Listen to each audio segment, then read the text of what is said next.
வணக்கம். நம்ம தொரப்புக்குச்சியில இன்னைக்கு காலையில ஆப்பம் தேங்காய் பாலும் வச்சிருந்தேனுங்க. அது கூட கடலைக்கறி சேர்த்து வச்சேன். அந்த கடலைக்கறி வந்து ஆதி காலேஜ்ல படிக்கிற பொண்ணு ஒண்ணு சொன்னாலுங்களாமா, இந்த மாதிரி தான் நாங்க வைப்போம் அப்படின்னு சொல்லி கேரளா பொண்ணு சொன்னாலா.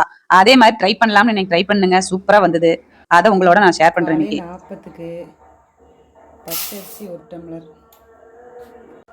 ஐயர் 20 போடுவேன். ஐயர் 20 இல்லை, இட்லி அரிசினாங்க, அதை வாங்கி போட்டு அது ஒரு டம்ளர். பொட்டோடு இருக்கிற உளுந்தது இருக்குது. ஆப்பை வந்து வெள்ளை கலரில் தெரியாட்டியும் பரவாயில்லைன்ட்டு இதில் ஒரு அரை டம்ளர் காட்டுறப்ப வேணா வெந்தயம் போட்டுக்கலாம். கழுநீர் பிடிச்சி கடலைக்கறிக்கு கருப்பு சுண்டல் இதே கழுநீர் பிடிச்சி ஊற வச்சுட்டு மூடி வச்சாச்சு. ஆட்டி எடுத்து வச்சுட்டு காலையில் ஒரே ஒரு பிஞ்சு சோடா போட்டு கரைச்சி அப்படியே ஆப்பம் ஊற்றிடலான்னு வைங்களேன். அப்புறம் கடலைக்கறிக்கு ரெடி பண்ணுறதுக்கு வந்துங்க, முதல்லயே நான் சுண்டல் ஊற வச்சுருந்தேன்லங்க, அதை வந்து குக்கர்லேயே போட்டு தண்ணி ஊற்றி கொஞ்சம் விளக்கெண்ணெய் ஊற்றி ஒரு 5-6 விசில் விட்டு நிறுத்திக்கிட்டேன். அப்படியே பூண்டு இஞ்சி பூண்டு ரெண்டையுமே அப்படியே கல்லில் கொட்டி அதை கொஞ்சம் உள்ளே போட்டுங்க, ஒரே ஒரு பச்சை மிளகா, உப்பு, பெரிய வெங்காயம் 3 பெரிய வெங்காயம் 3 தக்காளி அப்படியே அரிஞ்சு உள்ளே போட்டு அதையும் ஒரு 2 விசில் விட்டு நிறுத்தியாச்சுங்க.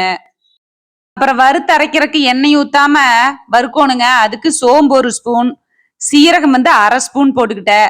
அப்புறம் மிளகு 1/2 ஸ்பூன் போட்டுக்கிட்டேன். 2 பட்டை போட்டுக்கிட்டேன். 3 கிராம்பு போட்டாச்சு. அதையெல்லாம் எண்ணெய் ஊத்தாம ஒரு தொலாவி விட்டுங்க. அப்புறம் தேங்காய் கொஞ்சம் போட்டு அதையும் ஒரு தொலாவி விட்டு அது கூட 2 ஸ்பூன் மல்லித்தூள் போட்டுக்கிட்டேன். காரத்துக்கு 1 ஸ்பூன் மிளகாத்தூள் போட்டுக்கிட்டேன். அது வந்து ஒரே ஒரு பச்சை மிளகா தான் உள்ள போட்டிருந்தேன் நாம வேக வைக்கிறதுக்கு. அப்புறம் கொஞ்ச நேரம் அடுப்பு ஆஃப் பண்ணிட்டு நல்லா ஆற விட்டுன்னு மிக்சியில போட்டு நல்லா அரைச்சாச்சுங்க.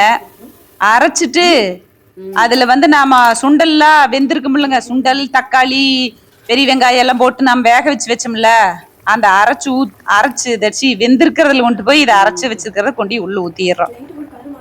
இது ஒரு கொதி வந்தோன்னீங்க தாளிக்கிறதுக்கு ரெடி பண்றதுக்கு தேங்காய் எண்ணெய் 2 ஸ்பூன் ஊத்திங்க. கேரளான்னாலே தேங்காய் எண்ணெய் தானே. அதுக்கு கடுகு உளுந்தம் பருப்பு போட்டு தாளிச்சு கருவேப்பில் போட்டு, அப்புறம் தேங்காய் வந்து சின்ன சின்னதா ஒரு 2-3 கட் பண்ணி வச்சிருந்தனுங்க ஒரு கைக்கு, அதையும் உள்ள போட்டு நல்லா வணக்கி விட்டுங்க. ஒரு சின்ன வெங்காயம் அரிஞ்சு ஒரு 2-3 வெங்காயத்தை அரிஞ்சு அதையும் சேர்த்து உள்ள போட்டுங்க. நல்லா சோறை வணக்கி விட்டு எடுத்து கொதிச்சுக்கிட்டு இருக்கிறதுல கொட்டியாச்சு. கடலைக்கறி ரெடி. வேணும்னா மல்லித்தலை கட் பண்ணி போட்டுக்குங்க, நான் போடல. ஆப்பத்துக்கு கேரளா ஸ்டைல் கடலைக்கறி சூப்பரா இருந்ததுங்க.